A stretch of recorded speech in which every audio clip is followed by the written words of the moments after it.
The decision of Nagaland Chief Minister Nefirio and his Assam counterpart Himanta Biswa Sharma to go ahead with oil exploration in areas along the disputed boundary for the economic benefit of both states is finding support from the parties in Nagaland apart from others. Despite the opposition by Working Committee of the NNPGs to the move, the political parties as well as the civil society organizations appear to be more or less united on the issue of oil exploration, to which they are extending support. NCP spokesperson and MLA S. Toyho Yaptho has welcomed the MOU between the two states while saying that the Naga political issue and oil exploration are two different matters. The NNPGs, they have their own opinion and they have the right to voice their opinion. So I have no comment on that. But in the disturbed area belt where the oil fields are situated, our opinion is that if their royalty is shared by both Assam government and Nagaland government on 50-50 basis, the oil field which is situated in Assam also in Nagaland also, then I think it will be a good revenue for our government. Meanwhile, NPF Secretary General and MLA Achume Mokikon has also welcomed the MOU between the two states, while stating that it is more like a stopgap arrangement before a final solution to the Naga political issue. Nagaland government has put in a lot of effort, hopefully, before having a dialogue with the government of Assam. I mean, the natural resources that belongs to Naga people is a right, a concern for all of us. And therefore, our national workers have every reason to express their apprehension as well as their point of view. They are also right in their own way. But as and when the agreement is inked, when the solution comes about, definitely all this will encompass a part of the agreement. The effort that the government of Nagaland is doing is probably just a stopgap arrangement. It's not the kind of final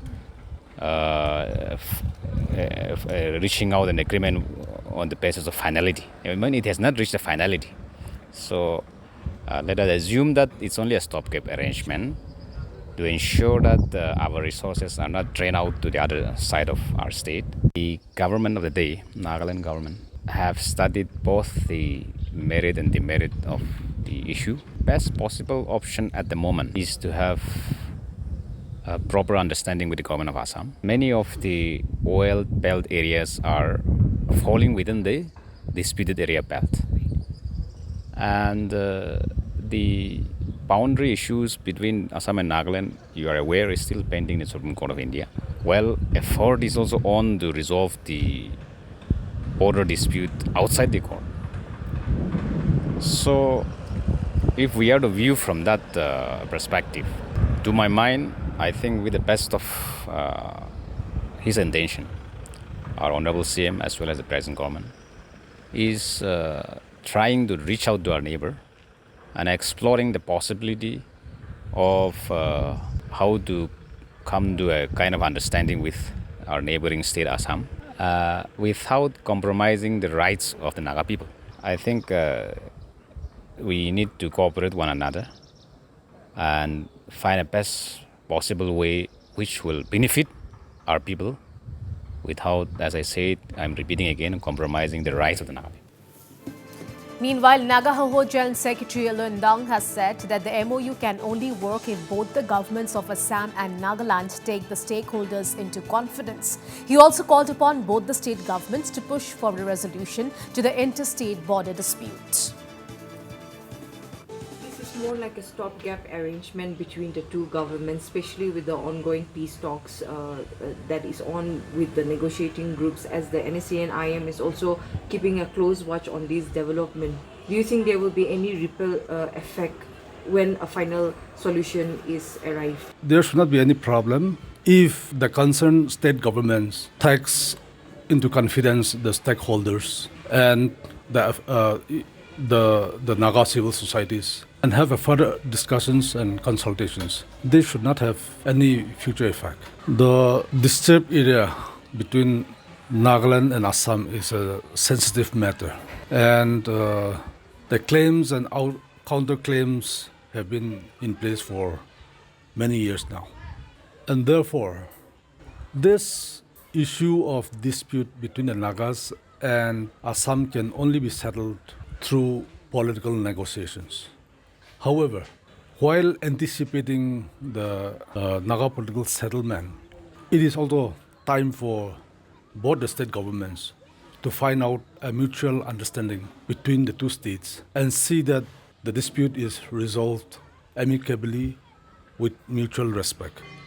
And this exploration of oil should not lead to further dispute.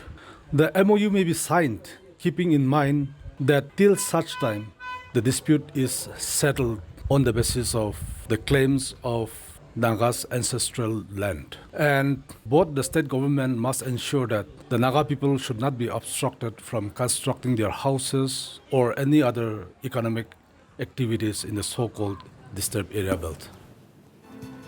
Meanwhile, there are also others who have expressed support to the NNPG Working Committee's move. Nagaland Cabinet Minister and Government spokesperson KG Kenny has said that the NNPG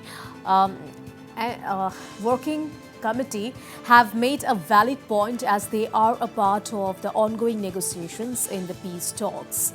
And meanwhile, Kenny even said that the government will look into the matter and review the memorandum of understanding if need be. They have a point, because this is very much a part of the negotiations in the talks that they are having with the government of India.